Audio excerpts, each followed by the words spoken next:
আল্লাহ রাব্বুল আলামিন বান্দাকে বলেন, ও আমার বান্দারা, ফালিয়ানজুরিল ইনসানু মিম্মা খুলিক, মানুষেরা কি একবারও চিন্তা করে দেখে না যে আমি মানুষকে কিভাবে সৃষ্টি করেছি, কি দিয়ে তৈরি করেছি?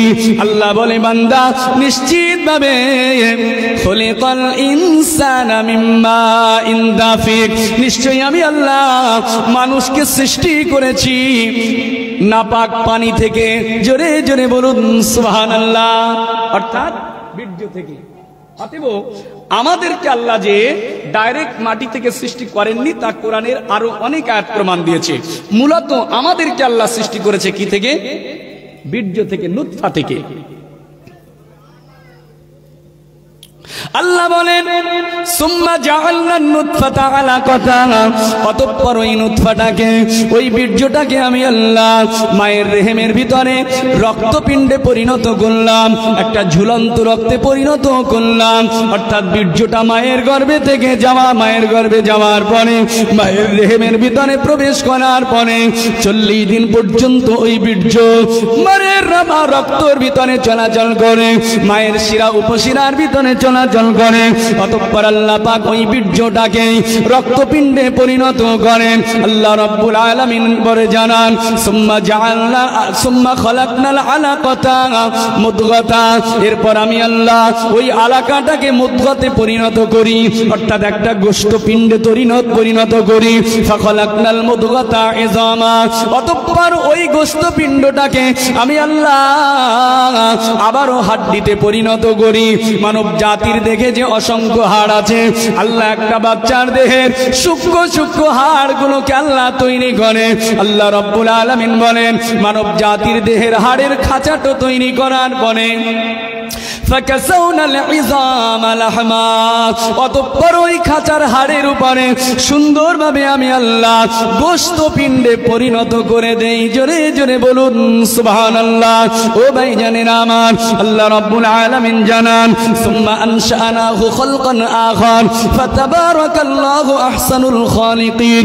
আল্লাহ বলে, বান্দা এরপরে আমি তোমাকে একটা সুন্দর গঠনে পিটনে সুন্দর আকৃতির একটা মানুষ হিসাবে তোমাকে পৃথিবীতে পাঠালাম। আমি হলাম উত্তম সৃষ্টিকর্তা। আল্লাহ রাব্বুল আলামিন বান্দার একেবারে সৃষ্টি প্রক্রিয়া থেকে শুরু করে নিয়ে বান্দার পূর্ণাঙ্গ আকৃতি পর্যন্ত বর্ণনা করেছে। আল্লাহ ঠিক যে জায়গাতে মানব জাতির যেমন ভাবে অঙ্গ প্রত্যঙ্গাদি যেখানে দেওয়া দরকার ঠিক সেখানেই স্থাপন করে দিয়েছে।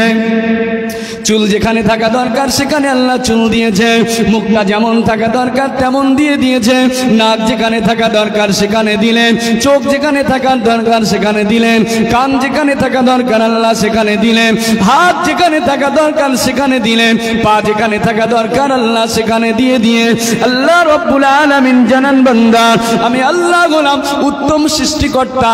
একবার তোমার মাথা থেকে পা পর্যন্ত তাকিয়ে দেখো, আমি আল্লাহ তোমাকে কত সুন্দর করে সৃষ্টি করেছি। আমি আল্লাহ হলাম সর্ব উৎকৃষ্ট সৃষ্টিকারী। জোরে জোরে বলুন সুবহানাল্লাহ। ও ভাই জানেরা, এবারে মানব জাতির সৃষ্টি প্রক্রিয়া বর্ণনা করার পরে আল্লাহ বলে, বান্দা তোমাকে আমি দুনিয়াতে প্রেরণ করব। এই দুনিয়ায় তোমার সময় শেষ নয়, এই দুনিয়া তোমার শেষ ঘাঁটি নয়। ও বান্দারে, আমি আল্লাহ জানিয়ে দিলাম নির্দিষ্ট সময় পর্যন্ত দুনিয়ায় তোমাকে অবস্থান করতে হবে। সুম্মা ইন্নাকুম বাদা যালিকা লামাইতুন, এরপরে নির্দিষ্ট সময় দুনিয়ায় যে তোমার কাটবে 30 বছর, 40 বছর, 50 বছর, 60 বছর, 70 বছর, 100 বছর, আপনার যে নির্দিষ্ট হায়াত, ওই হায়াতটা শেষ হয়ে যাওয়ার পরে আমি আল্লাহ জানিয়ে দিলাম, সুম্মা ইন্নাকুম বাদা যালিকা লামাইতুন, এরপরে অবশ্যই তোমাকে মৃত্যুবরণ করতে হবে, কবরে তোমাকে যেতে হবে।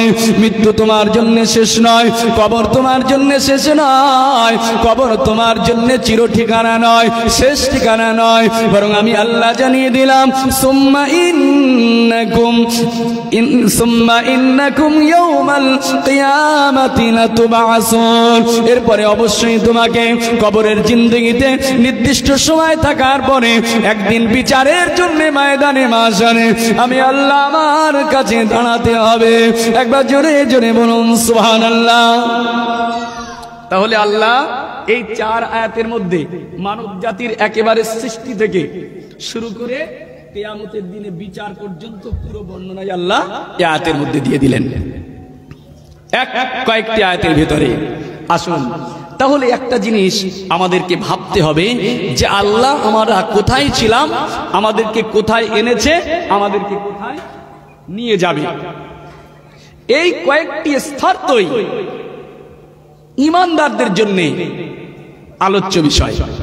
আল্লাহ রাব্বুল আলামিন তাই কোরআনুল মাজিদে অন্য আয়াতে বান্দাকে স্মরণ করিয়ে দিয়েছে, বান্দা তুমি নিজেকে একবার চিন্তা করে দেখো, কাইফা তাকফুরুনা বিল্লাহি ওয়া কুনতুম আমওয়াতান ফাআহইয়াকুম সুম্মা ইউমীতুকুম সুম্মা ইউহয়ীকুম সুম্মা ইলাইহি তুরজাউন।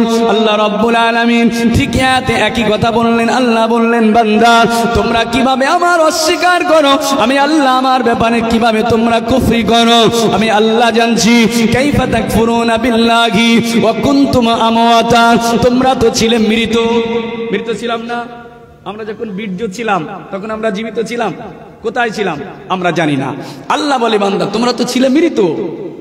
কুনতুম আমওয়াতান ফাহিয়াকুম, আমি তোমাদেরকে জীবন দিয়েছি। সুম্মা ইউমীতুকুম, এরপরে আবার তোমার মৃত্যু হবে, মৃত্যুবরণ তোমাকে করতে হবে। সুম্মা ইউহয়ীকুম সুম্মা ইলাইহি তুরজাউন, আবার তোমার মৃত্যুর পরে তোমাকে জীবিত করা হবে, আর বিচারের জন্য তোমাকে আমি আল্লাহ আমার দরবারে তোমাকে ফিরে আসতে হবে। অর্থাৎ কিয়ামতের ময়দানে তোমাকে আমি আল্লাহ আমার দরবারে অবশ্যই দাঁড়াতে হবে। অতএব মানব জাতির জন্য, মানব জাতির সৃষ্টির পরে তার জন্য দুনিয়ার যে নির্দিষ্ট সময়, এই সময়টা অতিক্রম করে বান্দাকে কবরে যেতে হবে। কবর হচ্ছে আখিরাতের প্রথম ঘাঁটি।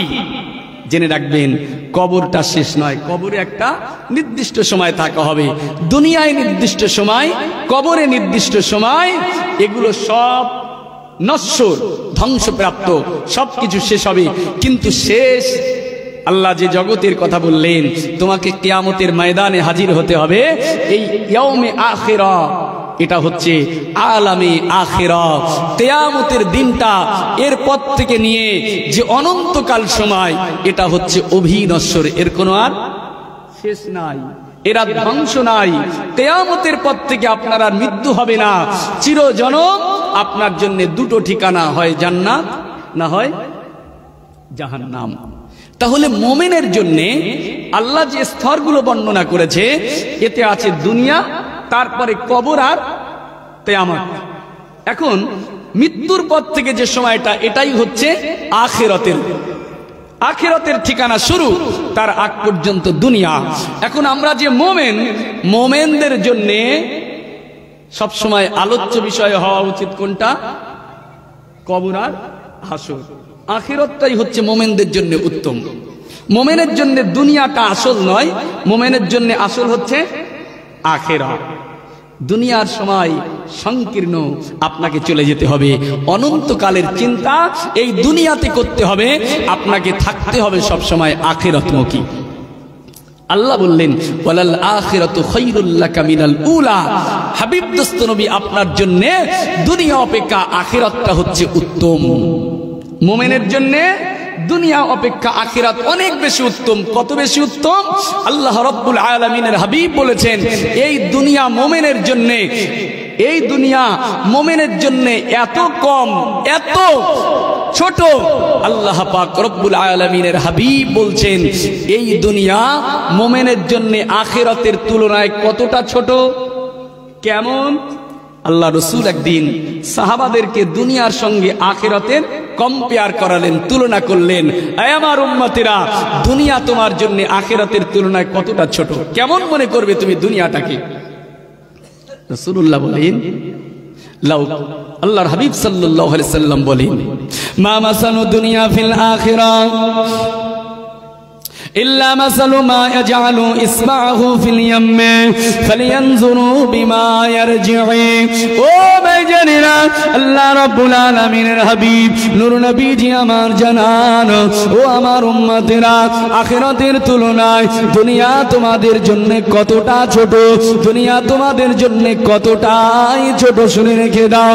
তোমাদের মধ্যে যদি কেউ মহাসমুদ্রের ভিতরে তার আঙুলটাকে বুড়িয়ে দেয়।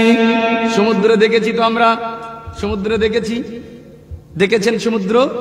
সবাই দেখেন, কারণ সমুদ্র আমাদের কাছাকাছি নাই। সমুদ্র দেখতে গেলে দীঘা যেতে হবে, না এদিকে বকখালি টালি যেতে হবে।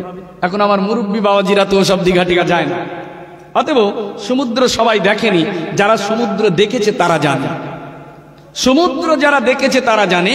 আল্লাহ রসুল বলছেন, তোমাদের কেউ যদি ওই মহাসমুদ্রের ভিতরে তার আঙুলটাকে বুড়িয়ে দেয়, এরপরে আঙুল বুড়িয়ে দিয়ে তার আঙুলটাকে উঁচু করে দেখুক তার আঙুলে ক ফোঁটা পানি এসেছে। আচ্ছা বলেন, বিরাট মহাসমুদ্রের ভিতরে আঙুল বুড়িয়ে দেওয়ার পরে, আঙুল বার করার পরে আমাদের আঙুলে কত ফোঁটা পানি আসতে পারে? কতটা? 2 ফোঁটা, 4 ফোঁটা, 10 ফোঁটা, তার বেশি পানি আমাদের আঙুলের মাথাতে আসবে না। আচ্ছা বলেন, ওই মহাসমুদ্রের যে বিরাট পানি আছে, সেই পানির তুলনায় আমার এই আঙুলের পানির দাম কতটা? আমার কথা বুঝতে পারছেন না? মহাসমুদ্রের ওই পানির তুলনায়, বিরাট মহাসমুদ্রের পানি, তার থেকে আপনার আঙুলের মাথায় যে কয় ফোঁটা পানি এসেছে, এই পানির মর্যাদা সমুদ্রের তুলনায় কতটা? কোন মর্যাদা আছে? সমুদ্রের কাছে আপনার হাতের ওই পানির কোনো মূল্য আছে? কোনো মূল্য নেই। ঠিক রাসূলুল্লাহ ওটাই বললেন, ও আমার উম্মতিরা, ওই মহাসমুদ্রের তুলনায় যেমন আপনার আঙুলের কয়েক ফোঁটা পানির কোনো মূল্য নাই, জেনে রেখে দাও মুমিনের জন্য আখিরাতের তুলনায় দুনিয়ারও কোনো মূল্য নাই। জেনে বলুন সুবহানাল্লাহ। ও ভাইজানেরা, সেই আখিরাতের কথা, কবরের কথা আপনাকে চিন্তা করতে হবে, হাসরের কথা চিন্তা করতে হবে। ময়দানে মাশারে কঠিন বিচারের দিনে কেউ আপনার সাথী হবে না, কেউ আপনার উপকার করবে না, আপনার বন্ধু আপনার পাশে দাঁড়াবে না, আপনার মা আপনার পাশে দাঁড়াবে না, আপনার বাপ আপনার পাশে দাঁড়াবে না, দুনিয়ার কোনো বন্ধু বান্ধব আপনার কোনো উপকার করবে না। ও ভাইজানেরা, সন্তান আপনার পায়ে দিয়ে চলে যাবে, না চেনার ভান করবে, কলিজার টুকরা সন্তান আপনাকে চিনতে পারবে না। বাপ মা আপনার পায়ে দিয়ে চলে যাবে, আব্বা মা আপনাকে চিনতে পারবে না। নিজের বন্ধু বান্ধব আপনার পায়ে দিয়ে চলে যাবে, আপনাকে চিনতে পারবে না। ওই কঠিন দিনে ময়দানে মাশারে চিন্তা আমাদেরকে করতে হবে। ময়দানে মাশারে কঠিন বিচারের দিনে, যেদিনে আকাশের সূর্য একেবারে মাথার উপরে চলে আসবে, আকাশের সূর্য মাথার উপরে চলে আসবে, সূর্যের তাপে মাথার ঘেনুগুলো যখন টকমক টকমক টকমক করে ফুটতে থাকবে, ওই কঠিন দিনে একমাত্র আরশে পাকের ছায়া ছাড়া, আল্লাহ পাকের আরশে আজিমের ছায়া ছাড়া আর কোনো ছায়া সেদিনে থাকবে না। জোরে বলুন সুবহানাল্লাহ। ময়দানে মাশারে মানুষেরা পানি পানি করে চিৎকার করতে থাকবে। ওই দিনেতে আল্লাহ রাসূল আমাদের নবী, দয়ার নবী, হুজুরের কাছে হাউজে কাউসারের পানি ছাড়া আর কোনো পানি সেদিনে থাকবে না। ও মুসলমানেরা, ওই কঠিন দিনেতে আল্লাহ পাকের আরশে আজিমের ছায়া আমাদের আশা আছে না নাই? আরশে আজিমের ছায়া আমরা চাই না? চাই না? চাই তো। কিয়ামতের দিনে রাসূলুল্লাহর হাতের হাউজে কাউসারের পানি আমরা খেতে চাই না? চাই না? চাই। ও মুসলমানেরা, আল্লাহ রাসূলের কাছ থেকে হাউজে কাউসারের পানি খেতে গেলেও আপনাকে কি করতে হবে? গাইডলাইন রাসূলুল্লাহ দুনিয়ার জমিনে দিয়েছে, কোরআনুল মাজিদে আল্লাহ পাক দিয়ে দিয়েছে। আরশে আজিমের ছায়া কারা পাবে তারও ঠিকানা রাসূলুল্লাহ হাদিসের ভিতরে দিয়ে দিয়েছে। সহিহ বুখারীর হাদিস, আল্লাহ আল্লাহ নবী জানান সাবাতু ইয়াজিল্লুহুমুল্লাহু ফি জিল্লিহি আল-ইয়াওমা লা জিল্লা ইল্লা জিল্লুহু। আল্লাহ নবী বলেন কিয়ামতের দিনে ময়দানে মাশারে কঠিন বিচারের দিনে আকাশের সূর্য যখন মাথার উপরে, ওই সময় আল্লাহ পাকের আরশে আজিমের ছায়া ছাড়া আর কোনো ছায়া থাকবে না। ওই কঠিন দিনে কে আরশে আজিমের ছায়াতে জায়গা পাবে? আল্লাহ নবী বলেন সাবাতু ইয়াজিল্লুহুমুল্লাহু ফি জিল্লিহি। কিয়ামতের ময়দানে 7 শ্রেণীর মানুষ, 7 প্রকার মানুষ তারা আল্লাহ পাকের আরশে আজিমে ছায়া পাবে। জোরে বলুন সুবহানাল্লাহ। কারা তারা? রাসূলুল্লাহ একটা একটা করে বর্ণনা করেছেন। আল্লাহ নবী বলেন যারা আরশে আজিমের ছায়া পাবে, 1 নম্বরে ইমামুন আদিল। রাসূলুল্লাহ বলেন ন্যায়পরায়ণ শাসক, ন্যায়পরায়ণ শাসক যিনি হবে, ন্যায়পরায়ণ নেতা যিনি হবে, সত্যিকারের হক নেতা যিনি হবে, কিয়ামতের দিনে একজন ন্যায়পরায়ণ শাসক, ন্যায়পরায়ণ ইমাম আল্লাহ পাকের আরশে আজিমের ছায়াখানা পেয়ে যাবে। 2 নম্বর রাসূলুল্লাহ জানান والشاب من نشا في عبادة الله تعالى। আর ওই যুবক কিয়ামতের দিনে আরশে আজিমের ছায়া পাবে যে যুবকটা তার যৌবনকালটা, তার যৌবন হালাতটা, কঠিন মুহূর্তটা আল্লাহ ইবাদতের ভিতরে রাখতে পেরেছে। যৌবন অবস্থাতে যে আল্লাহ ইবাদত করতে পেরেছে, ওই যুবকটা কিয়ামতের ময়দানে আল্লাহ রব্বুল আলামিনের আরশে আজিমের ছায়াখানা পেয়ে যাবে। 3 নম্বর রাসূলুল্লাহ বলেন রাজুলুন কলবুহু মুআল্লাকুন ইলা মাসাজিদিল্লাহ তাআলা। আর ওই ব্যক্তি আরশে আজিমের ছায়া পাবে যে ব্যক্তির অন্তরটা আল্লাহর ঘর মসজিদের দিকে ঝুঁকে থাকে, মসজিদের মোহাব্বত যার অন্তরের ভিতরে থাকে, এই যুবক এই ব্যক্তিটা আরশে আজিমের ছায়া পাবে। 4 নম্বর রাসূলুল্লাহ জানান রাজুলানি তাহাব্বা ফিল্লাহি ওয়াজতিমান আলাইহি ওয়া তাফাররাকান আলাইহি।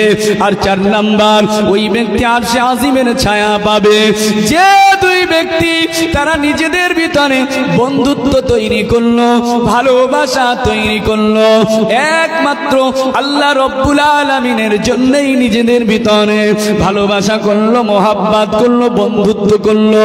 ওয়া তাফাররাকান আলাইহি, এবং একমাত্র আল্লাহ পাকের জন্যই নিজেদের মধ্যে শত্রুতা তৈরি করলো। আল্লাহকে খুশির জন্য বন্ধুত্ব করলো, আল্লাহর খুশির জন্য শত্রুতা করলো। এই ব্যক্তি আল্লাহ রব্বুল আলামিনের আরশে আজিমের ছায়া পেয়ে যাবে। জোরে বলেন। 5 নম্বরে রাসূলুল্লাহ বলেন রাজুলুন দাওয়াতাহু ইমরাআতুন যাতা মানসাবিন ওয়া জামালিন ফাকালা ইন্নী আখাফুল্লাহ। 5 নম্বর ওই ব্যক্তি, ওই যুবক আল্লাহর আরশে আজিমে জায়গা পাবে যে যুবকটাকে রূপে, গুণে, বংশমর্যাদায় উন্নত, সৌন্দর্য অনেক উন্নত, এই রকম একজন নারী তাকে ব্যভিচারের জন্য আহ্বান করলো, জিনার জন্য তাকে ডাক দিল, প্রলোভন দিল। আল্লাহ নবী বললেন ওই যুবকটা, ওই রূপবতী, গুণবতী, উচ্চ মর্যাদাশালী নারীর ডাকে না সাড়া দিয়ে যে যুবকটা বলবে ইন্নী আখাফুল্লাহ, আমি আল্লাহকে ভয় করি, আল্লাহর সামনে বিচারের জন্য দাঁড়াতে হবে, এই ব্যক্তিটা কাল কিয়ামতের দিন আল্লাহ পাকের আরশে আজিমের ছায়াতে জায়গা পাবে। জোরে বলুন সুবহানাল্লাহ। 6 নম্বর রাসূলুল্লাহ বলেন রাজুলুন ইয়াতাসাদ্দাকা বিসাদাকাতিন ফাআখফাহা হাত্তা লা তা'লামা শিমালুহু মা ইউনফিকু ইয়ামিনুহু। 6 নাম্বার ওই ব্যক্তি আল্লাহ পাকের আরশে আজিমে জায়গা পাবে যে ব্যক্তিটা ডান হাতে দান করে, ইয়াতাসাদদাকা বিসাদাকাতিন ফাআখফাহা, এত গোপনে এত সংগোপনে দান করে। আল্লাহ নবী বললেন সে ডান হাতে দান করে কিন্তু তার বাম হাত বুঝতে পারে না। এই গোপন দানকারী ব্যক্তি কাল কিয়ামতের দিন আল্লাহ পাকের আরশে আজিমের ছায়াতে জায়গা পাবে। জোরে বলুন সুবহানাল্লাহ। 7 নম্বরে রাসূলুল্লাহ বলেন রাজুলুন যাকারাল্লাহু খালিয়ান ফাফাদাত আইনাহু। আল্লাহ নবী বললেন ওই ব্যক্তিটা আল্লাহর আরশে আজিমে জায়গা পাবে যে ব্যক্তি গোপনে রাতের অন্ধকারে একা আল্লাহর জিকির করে, মানুষকে দেখানোর জন্য নয়, লোক দেখানোর জন্য নয়, একমাত্র আল্লাহ রব্বুল আলামিনের রাজি খুশির জন্য গোপনে আল্লাহর জিকির করে। আর জিকির অবস্থাতে ফাফাদাত আইনাহু, তার চোখের পানি আল্লাহর ভয়ে জমিনে গড়িয়ে যায়। এই জিকিরকারী ব্যক্তি কিয়ামতের দিন আল্লাহ পাকের আরশে আজিমের ছায়াতে জায়গা পেয়ে যাবে।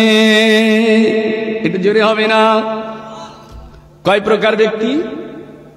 প্রকার 7 শ্রেণীর মানুষ আরশে আজিমে জায়গা পাবে। তাহলে আমাদের এই 7-এর 1 তো হতে হবে নাকি? 7-এর 1 হতে হবে, না হলে উপায় নাই। 7-এর 1 যদি না হতে পারি কিয়ামতে বড় মুসিবতে পড়ে যাবেন, বিপদে পড়ে যাবেন, আরশে আজিমের ছায়া পাবেন না। 1 নাম্বার কি ছিল? 1 নাম্বার কি আরশে আজিমে জায়গা পাবে? মনে রাখতে পেরেছেন? আবার শুনে। 1 ইমামুন আদিল, ন্যায়পরায়ণ শাসক। 2 শাবুন মান নাশা ফি ইবাদাতিল্লাহ, যে ব্যক্তি যৌবন বয়সে আল্লাহর ইবাদত করে। রাজুলুন কলবুহু মুআল্লাকুন ইলা মাসাজিদিল্লাহ, যে ব্যক্তির অন্তর আল্লাহর ঘর মসজিদের দিকে ঝুঁকে থাকে। 4 নাম্বার রাজুলান তাহাব্বা ফিল্লাহি ওয়াজতিমাআন আলাইহি, যে ব্যক্তি আল্লাহর জন্য কারো সঙ্গে বন্ধুত্ব করে আবার কারো সাথে আল্লাহর জন্যই শত্রুতা করে। 5 নাম্বার রাজুলুন দাওয়াতাহু ইমরাআতুন যাতা মানসাবিন ওয়া জামালিন ফাকালা ইন্নী আখাফুল্লাহ, কোন একটা রূপ গুণে সুন্দর মহিলা কাউকে যদি ব্যভিচারের জন্য ডাক দেয়, সে ব্যভিচার না করে বলে আমি আল্লাহকে ভয় করি, আরশে আজিমে জায়গা পাবে। 6 নাম্বার ওই ব্যক্তি যে ব্যক্তি গোপনে দান করে, ডান হাত দান করে, বাম হাত জানতে পারে না। 7 নাম্বার যে গোপনে আল্লাহর ইবাদত করে, চোখ দিয়ে পানি বার করে, এই আরশে আজিমে জায়গা পাবে। জোরে বলুন। তাহলে কয় প্রকার? 7 শ্রেণীর মানুষ। 1 নাম্বার, আবার বলেন 1 নাম্বার কি? ন্যায় পরায়ণ ইমাম, ন্যায় পরায়ণ শাসক। রাসূলুল্লাহ বললেন ইমামুন আদিল, ন্যায় পরায়ণ শাসক কিয়ামতের দিন আল্লাহ রব্বুল আলামিনের আরশে আজিমে জায়গা পাবে। ইমাম কোন ইমাম? মসজিদের ইমামত ইমাম নাকি? শুধু এই ইমাম নয়, গোটা ইমাম। যে ধরনের ইমাম, যে ধরনের শাসক, যে জায়গাতে কাজ করছে তার জায়গা থেকে তাকে হক হতে হবে, তার জায়গা থেকে ন্যায় পরায়ণ হতে হবে। কারণ আমরা প্রত্যেকেই হচ্ছি একটা দায়িত্বশীল ব্যক্তিত্ব। ও ভাইজানেরা, আল্লাহ নবী বলেন কুল্লুকুম রাঈ ওয়া কুল্লুকুম মাসউলিনা আন রাইয়াতিহি, আমরা প্রত্যেকেই একটা দায়িত্বশীল মানুষ। আল্লাহ রাসূল বলেন তোমরা প্রত্যেকেই দায়িত্বশীল। জেনে রেখে দাও কাল কিয়ামতের দিন তোমার ওই দায়িত্বশীলতার জন্য আল্লাহ রাব্বুল আলামিনের কাছে তোমাকে কৈফিয়ত দেওয়া লাগবে। আপনি একজন বাড়ির গার্জিয়ান, আপনি বাড়ির জন্য ন্যায় হতে হবে। আপনি গ্রামের শাসক, আপনাকে ন্যায়পরায়ণ হতে হবে গ্রামের নেতা। আপনি একজন জেলার নেতা, আপনাকে ন্যায় হতে হবে। আপনি একজন রাজ্যের শাসক, আপনাকে ন্যায় হতে হবে। ও মুসলমানেরা, ন্যায়পরায়ণ শাসক কিয়ামতের দিন আল্লাহ পাকে আরশে আজিমে জায়গা পেয়ে যাবে। তাহলে এক নাম্বার রাসূলুল্লাহ নেতাদের ব্যাপারে, শাসকদের ব্যাপারে আরশে আজিমের জায়গার কথা বললেন। তাহলে আমাদেরকে তাই হতে হবে তো নাকি? সবার নেতা হওয়া লাগবে তো নাকি? না। তবে সবাই নেতা হতে যাবেন না, যেন নেতা হওয়া বড় বিপদ। আরশে আজিমে জায়গা পাবেন, কিন্তু ন্যায় হওয়াটা কিন্তু বড় কঠিন, এটা ধরে রাখা বিরাট কষ্টকর। আল্লাহ নবী বলেন সুনান তিরমিজির হাদিস, ইন্না আহাব্বান নাসি ইলাল্লাহি ইয়াওমাল কিয়ামাতি ওয়া আদনাহুম মিনহু মাজলিসান ইমামুন আদিল। একজন ন্যায়পরায়ণ শাসক, আল্লাহ পাক তাকে এত ভালোবাসে, আল্লাহ তাকে এত প্যার করে। আল্লাহ নবী বলেন কাল কিয়ামতের দিন, ইন্না আহাব্বান নাসি ইলাল্লাহি ইয়াওমাল কিয়ামাতি ওয়া আদনাহুম মিনহু মাজলিসান ইমামুন আদিল। ন্যায়পরায়ণ শাসক শুধু আরশে আজিমে জায়গা পাবে না। আল্লাহ নবী বলেন কিয়ামতের দিনে আল্লাহ পাক একজন ন্যায়পরায়ণ শাসককে, ন্যায়পরায়ণ নেতাকে এত ভালোবাসবে, এত খুশি হবে তার প্রতি, আমার আল্লাহ তাকে ভালোবেসে সমস্ত মানুষদের মধ্যে সব থেকে তাকে প্যার করে। ওয়া আদনাহুম মিনহু মাজলিসান ইমামুন আদিল। মুসলমানেরা, ওই ব্যক্তিকে আমার আল্লাহ তার আরশে আজিমে মেম্বারের উপরে জায়গা করে দেবে, একেবারে তার কাছাকাছি। কিয়ামতের দিনে আল্লাহ পাক তাকে রাখবে।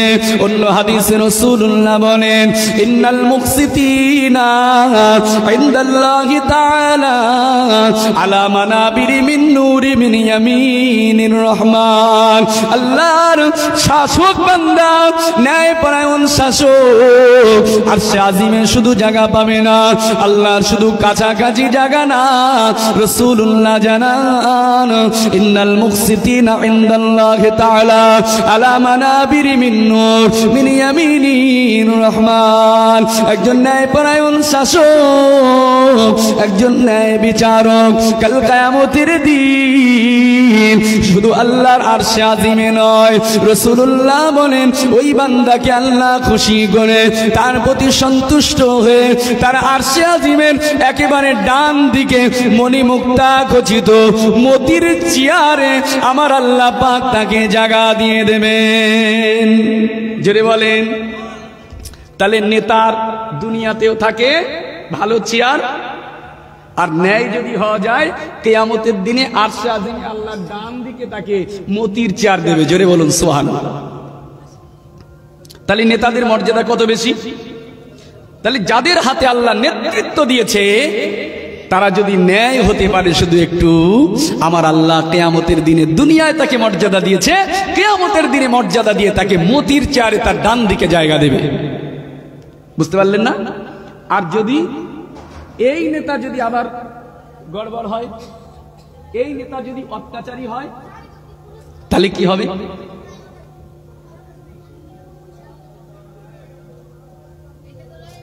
ও মুসলমানেরা, আল্লাহ নবী আবার হাদিসের ভিতরে জানান, ওয়া আবগাদুন নাসি ইলাল্লাহি ওয়া আবাদাহুম মিনহু মাজলিসান ইমামুন জাবের।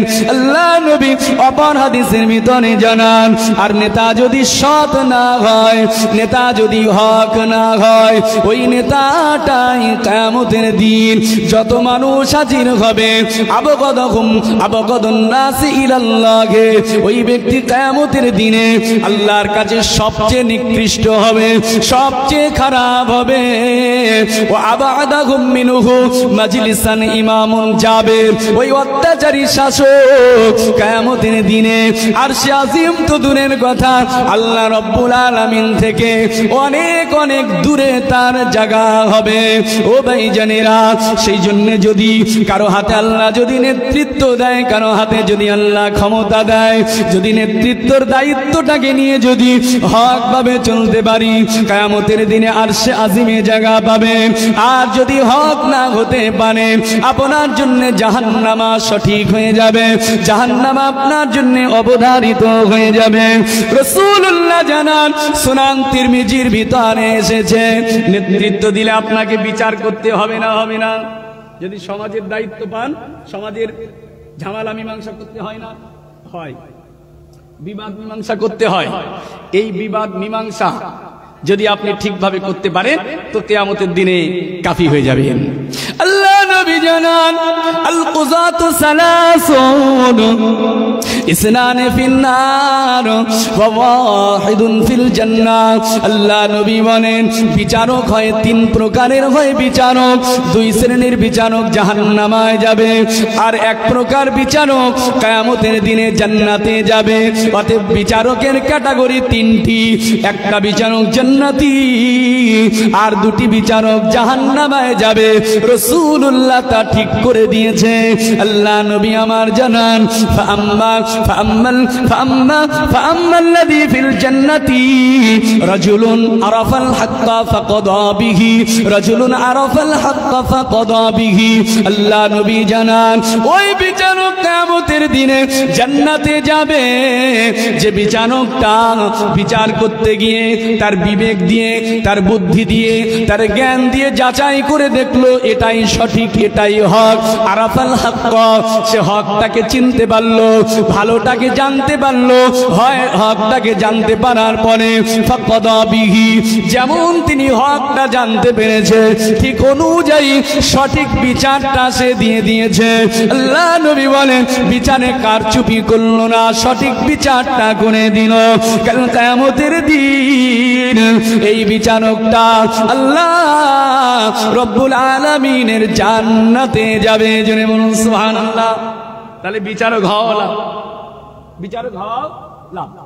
আপনাকে কেউ যদি বিচার করার দায়িত্ব দেয়, কিছু মীমাংসা করার, করবেন, তবে তবে হকটাকে যাচাই করে সেই অনুযায়ী ফয়সালা দেবেন, তাহলে কিয়ামতের দিনে আপনি জান্নাত পেয়ে যাবেন।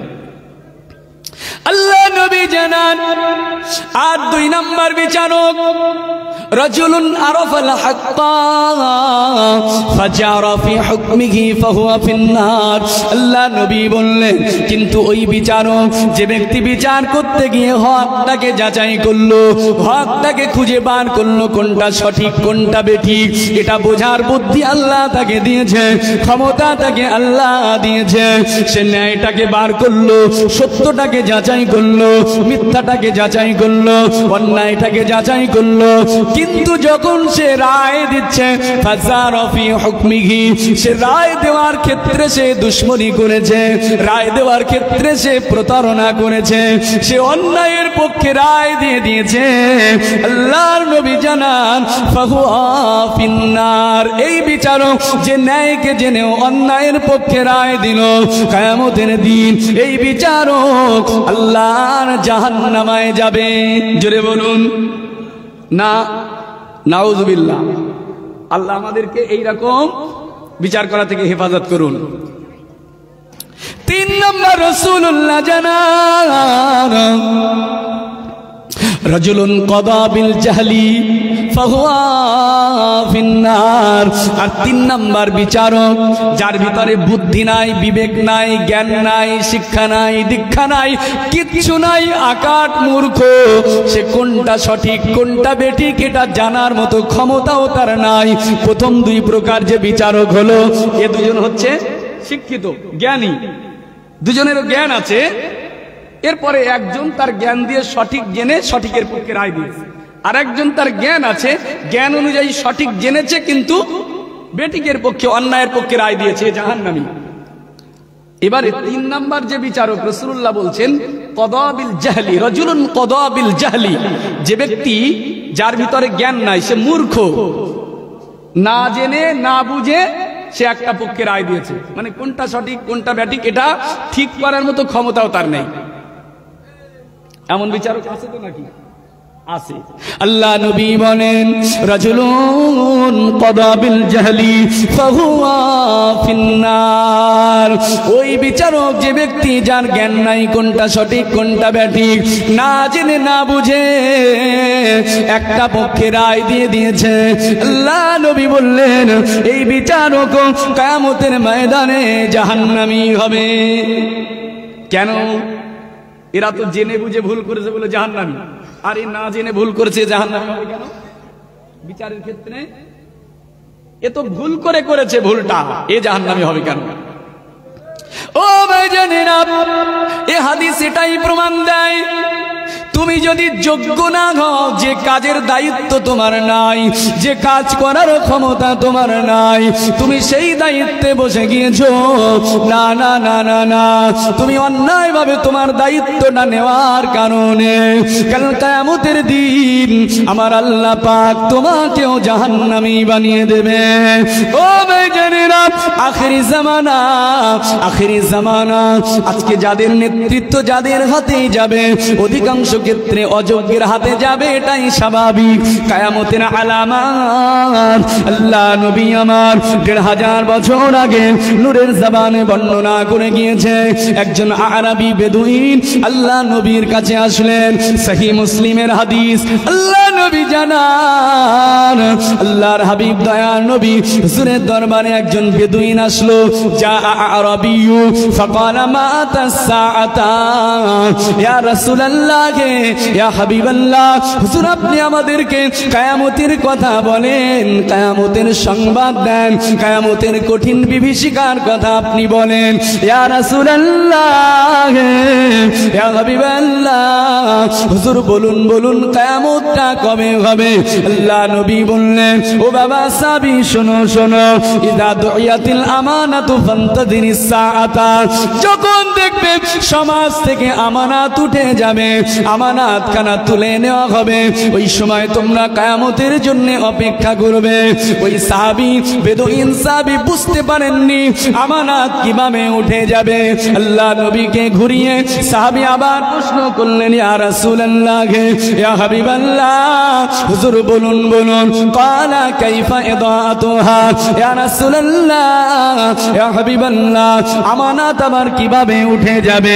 আল্লাহ নবী বললেন, ইযা উসিদাল আমরু ইলা গায়রি আহলিহি ফান্তাজিরিস সাআতা। আল্লাহ নবী বললেন, ও আমার সাহাবী, ওই সময় আমার উম্মত থেকে আমানাত কানা উঠে যাবে। যখন আমার উম্মতের যোগ্য যোগ্য পদগুলোতে, যোগ্য যোগ্য চেয়ারগুলোতে অযোগ্য ব্যক্তিরা যখন নেতৃত্ব দিতে থাকবে, অযোগ্য ব্যক্তিরা যখন যোগ্য চেয়ারে বসে যাবে, আল্লাহ নবী বললেন, ও আমার সাহাবী, ও বেদুইন, ওই সময় তোমরা কিয়ামতের অপেক্ষা করবে। অতএব কিয়ামতের আলামতের ভিতরে অন্যতম যোগ্য চেয়ারে বসবে কারা? অযোগ্যরা। সব জায়গায় এটা আজকে শুরু হয়ে গেছে। এই আজকে নবীর মেম্বারের ক্ষেত্রে অযোগ্যতার স্থান, মসজিদের ইমামতির ক্ষেত্রে অযোগ্যতার স্থান, আজকে স্কুল মাদ্রাসার শিক্ষকতার ক্ষেত্রে অযোগ্যতার স্থান।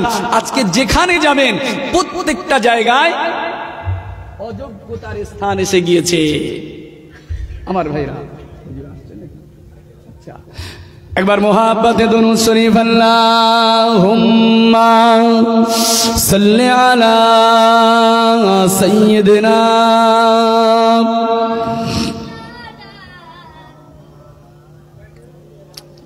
ওয়া আলা আলি সাইয়্যিদিনা। ও ভাইজানেরা, তাহলে ইমামুল আদিল পর্যন্ত এই পর্যন্ত রাখলাম। 2 নাম্বার রাসূলুল্লাহ যার ব্যাপারে আরশে আজিমের ছায়া পাবে বলেছে, নবীজি আমার বলেন, ওই ব্যক্তি আরশে আজিমের ছায়াতে জায়গা পাবে। আশ-শাবু মান নাশা ফি ইবাদাতিল্লাহি তাআলা, যে যুবক ব্যক্তিটা তার যৌবনকালটা আল্লাহর ইবাদতের ভিতরে ব্যয় করলো, ওই যুবক আরশে আজিমে ছায়া জায়গা পাবে। ও মুসলমানেরা, যুবকের ইবাদত, জওয়ানের ইবাদত আমার আল্লাহ এত ভালোবাসি, যুবক ব্যক্তির ইবাদত আমার আল্লাহ এত পছন্দ করে। আল্লাহর নবী যুবকদের ব্যাপারে জানিয়েছেন, আশ-শাবাবু শাবাবু শুবাতুম মিনাজ জুনুন। যৌবন কালটা, যৌবন অবস্থাটা হলো পাগলের অংশ বিশেষ। একজন যৌবন ব্যক্তি, যুবক ব্যক্তি, তার মস্তিষ্কের ভিতরে পাগলামি থাকে, তার অন্তর, তার ভিতরে পাগলামি এসে যায়। রাসূলুল্লাহ বলেছেন এটা পাগলের অংশ বিশেষ। ওই কঠিন সময়ে যৌবনকালে যে ব্যক্তি নিজের যৌবনকে হেফাজত করে, নিজের যৌবনকে হেফাজত করে আল্লাহর ইবাদতে থাকতে পারবে, আমার আল্লাহ তাকে জান্নাতের জন্য অঙ্গীকার করেছে, কিয়ামতে আরশে আজিমে জায়গা পাবে। ও বেজানেরা, রাসূলুল্লাহ হাদিসের ভিতরে জানিয়েছেন মাইয়াদমাল লিমা বাইনা লিহইহি ওয়া মা বাইনা রিজলাইহি আদমাল্লাহুল জান্নাতা। আল্লাহ নবী জানান যে ব্যক্তিটা যে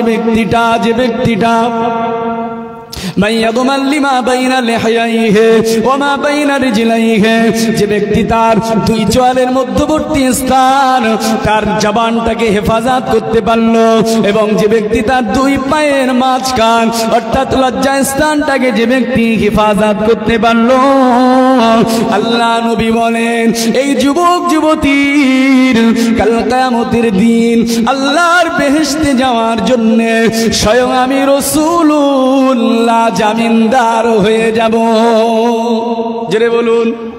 যে ব্যক্তি নিজের মুখকে অশ্লীলতা থেকে হেফাজত করতে পারবে, আপনার নিজের মুখটাকে গালিগালাজ থেকে, কুফরি থেকে, মুনাফিকি থেকে হেফাজত করতে পারবে, নিজের লজ্জাস্থান হেফাজত করতে পারবে, রাসূলুল্লাহ বলেন ওই ব্যক্তির জন্য আমি জামিনদার হব, তাকে সাথে করে নিয়ে আমি রাসূলুল্লাহ বেহেশতে পৌঁছে দেব। জোরে বলুন সুবহানাল্লাহ। আমার ভাইরা, এই